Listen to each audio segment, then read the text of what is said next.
Pour notre 11e journée à Kyoto, on était en impro quasi totale et pourtant c'était une des journées les plus cool du voyage. On a commencé par se rendre à l'autre bout de la ville, on est passé devant des boutiques traditionnelles japonaises et l'une d'elles exposait des scènes faites avec des cocons de soie. Ensuite on est rentré dans un temple qui n'était pas du tout prévu au programme mais il était magnifique avec toutes ces couleurs d'automne que je vous laisse admirer.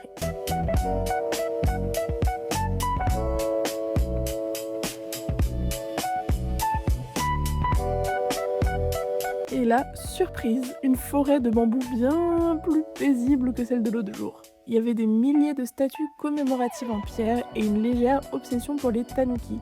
D'ailleurs, au Japon, on retrouve assez régulièrement des statues de tanuki dans la rue. Ils sont représentés comme des bons vivants avec du saké, un chapeau et un carnet de dettes, et ils sont un vrai porte-bonheur dans la culture japonaise. On a repris notre chemin pour aller dans la seule chose qu'on avait prévue de la journée, Otagi Nembutsuji. C'est un temple bouddhiste qui date du 8e siècle et il est connu parce qu'il abrite plus de 1000 têtes en pierre. Et on a checké, elles sont toutes différentes. Il y en a qui sont vraiment hilarantes, ils avaient beaucoup d'humour les moines de l'époque. Voilà mon palmarès.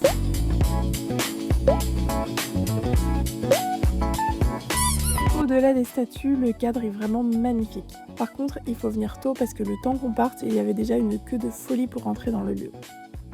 On a marché un petit peu dans la campagne, on a trouvé au milieu des champs un distributeur. Parce qu'on est au Japon, il y a des distributeurs partout.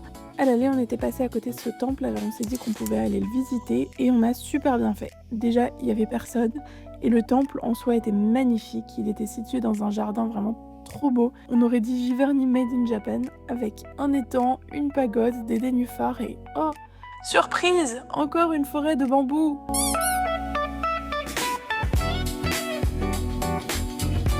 Bon, à ce stade, on commençait à avoir vraiment faim, donc on a regardé les restos aux alentours et celui qui nous a vraiment intrigué était un restaurant qui ne servait que de la nourriture fermentée.